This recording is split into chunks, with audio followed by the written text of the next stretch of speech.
तो विद्यार्थियों, आज हम पढ़ेंगे अपनी क्लास 10th में काइंड्स ऑफ वर्ब के बारे में। तो आर यू रेडी? तैयार हैं? ओके।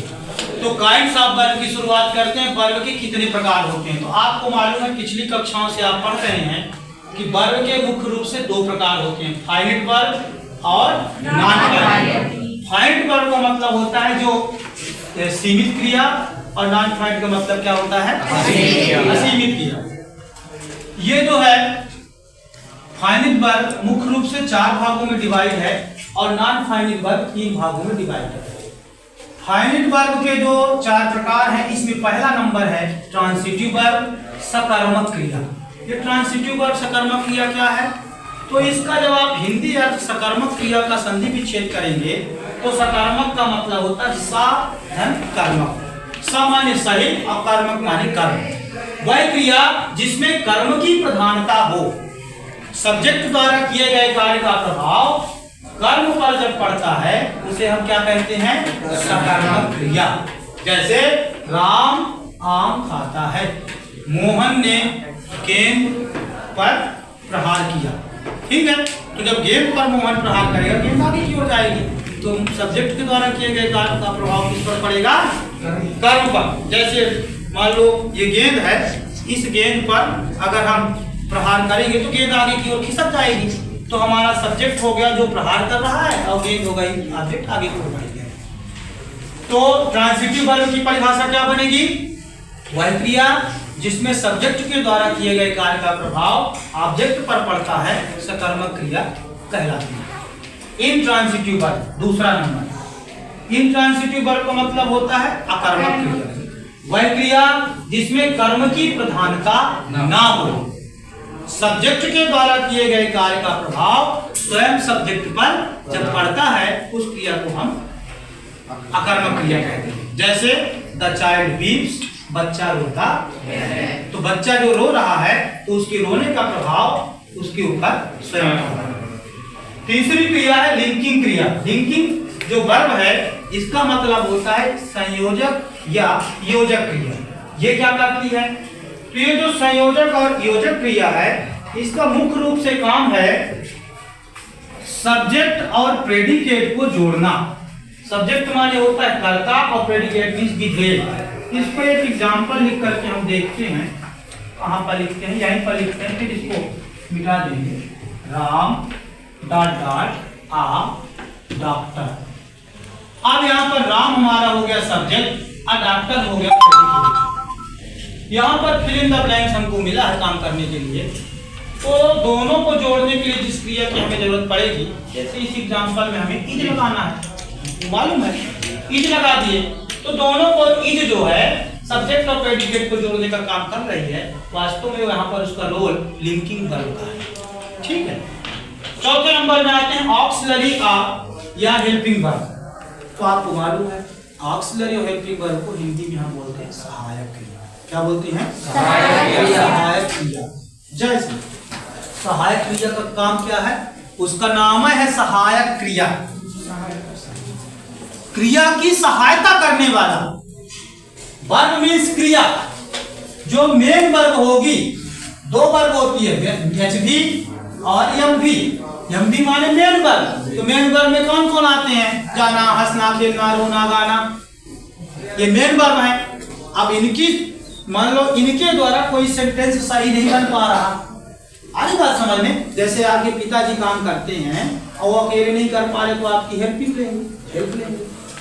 तो मेन वर्ब जैसे मोहन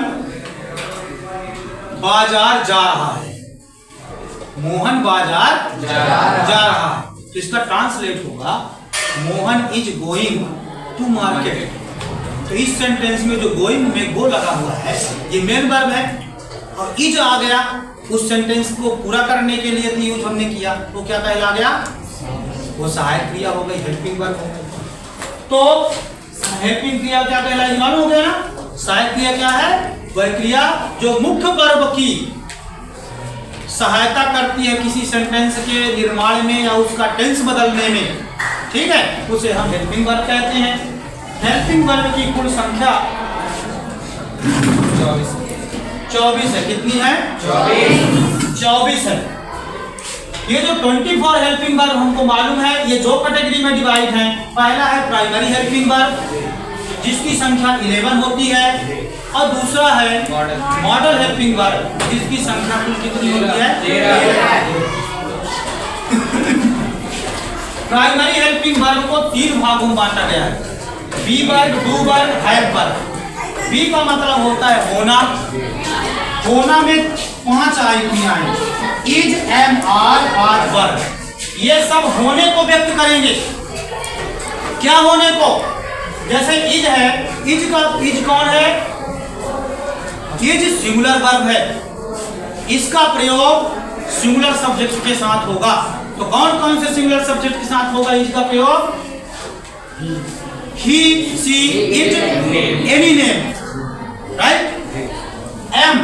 एम भी क्या है? सिंगुलर वर्ब है, इसका प्रयोग भी सिंगुलर सब्जेक्ट के साथ होगा, विशेष करके आई के साथ होता है। आर क्या है? प्लूरल सब्जेक्ट है, ठीक है, प्लूरल माने बहुवचन, और इसका प्रयोग किसके साथ करेंगे? प्लूरल सब्जेक्ट के साथ। जैसे द गर्ल्स, ठीक है, दे, ठीक है, इनके साथ करेंगे। फिर बाज, बाज कौन है? बाज कौन सी वर्ब है?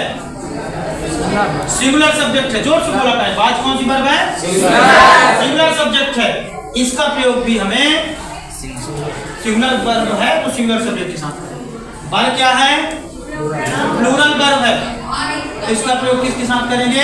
सिंगुलर सब्जेक्ट के साथ। तो सिंगुलर सब्जेक्ट आपको मालूम है, सब्जेक्ट वर्ब एग्रीमेंट में मैंने चार्ट भेज ही दिया। एक बार अर्थ जानते हैं। इज माने है, एम माने हूँ, आर माने हैं, बाज माने था, वर्ब माने थे। लिख कर देखते हैं, है, हूँ, आर माने हैं, बाज माने था, वर्ब माने थे। ये हो गए हमारे कुल 5। अब हैव वर्ब में आते हैं बच्चों। हैव का जो अर्थ होता है, हैव मीन्स रखना और लेना दोनों होता है। है भी होता है। मेरे पास 2 भाई हैं, आई हैव 2 ब्रदर्स। है 3 अक्षर, है, रखना, लेना। ये 3 कैटेगरी में डिवाइड है। पहला तो हैव खुद हो गया, दूसरा हैज, तीसरा हैव, और पास में आ जाएंगे हैव, हैज, हैव। तो ये हैव माने रख क्या हुआ? रखना। हैव वास्तव में क्या है? प्लूरल वर्ब, ठीक है। तो इसका प्रयोग किसके साथ करेंगे? प्लूरल सब्जेक्ट के साथ। किंतु एक शर्त है, हैव का प्रयोग हम प्लूरल सब्जेक्ट के साथ तो करते हैं, लेकिन आई जो है सिंगुलर सब्जेक्ट होने के बाद भी उसका प्रयोग हैव के साथ, उसमें नोट लगाएंगे कि हैव का प्रयोग सभी प्लूरल सब्जेक्ट के साथ हम करेंगे, किंतु आई के साथ भी होगा, भले वो फर्स्ट पर्सन। कोई कोई घर के लोग हो जाते हैं ना ऐसा कि आप उनको बोलते हो कि वहां मत जाना, उससे लड़ाई है, पर वो जरूर जाते हैं। तो ये नियम का यहाँ पर थोड़ा सा वो है, आई का प्रयोग हैव के साथ होगा, भले फर्स्ट तो सिंगुलर सब्जेक्ट है, और बाकी सभी का प्रयोग प्लूरल। हैज का प्रयोग किसके साथ करेंगे? हैज सिंगुलर वर्ब है। हैज क्या है? तो इसका प्रयोग किसके साथ होगा? सिंगुलर सब्जेक्ट के साथ होगा। अब बचा कौन? ये सिंगुलर और प्लूरल दोनों सब्जेक्ट के साथ इसका प्रयोग हम कर सकते हैं, किंतु इसकी कुछ शर्तें हैं। उन शर्तों पर अभी आगे हम चर्चा करेंगे, विस्तार से करेंगे। फिर आते हैं अपन डू वर्ब, यहाँ पर छूट गया है, कारण है यहाँ पर मैं हिंदी अर्थ लिख दिया था, इसको मिटाते हैं। तो डू वर्ब, डू माने होता है करना। इसके 3 रूप हुए, खुद डू हो गया, दूसरा डज हो गया, तीसरा डिड हो गया। डू माने होता है करना। ये वास्तव में डू क्या है बच्चों? डू प्लूरल वर्ब है, प्लूरल सब्जेक्ट के साथ यूज होगा, किंतु आई इसके साथ भी लगेगा, ठीक है। डज सभी सिंगुलर सब्जेक्ट के साथ लगेगा। डज क्या होगा? सभी सिंगुलर सब्जेक्ट के साथ लगेगा, क्योंकि सिंगुलर वर्ब है ये, ठीक है। डिड, डू माने करना, डज माने कर देता है, डिड माने किया। अब डिड का प्रयोग कहाँ करेंगे? डिड एक ऐसी वर्ब है जिसका प्रयोग पूरे टेंस में केवल और केवल पास्ट इंडेफिनिट में ही होता है, इसके अलावा नहीं। बात समझ में आ रही क्या? डिड एक ऐसी हेल्पिंग वर्ब है जिसका प्रयोग केवल और केवल पास्ट इंडेफिनिट में ही होता है। आ रही बात समझ में? आगे बढ़ते हैं। फिर इसके बाद इतना हो गया तो हम आगे पढ़ेंगे मॉडल हेल्पिंग वर्ब और इनके बारे में चर्चा करेंगे। तो कल की क्लास में हम चालू करेंगे मॉडल हेल्पिंग वर्ब से। आज की क्लास यहीं तक। सभी को शुभकामनाएं, अच्छे से सीखें और इसको होमवर्क में तैयार रखें।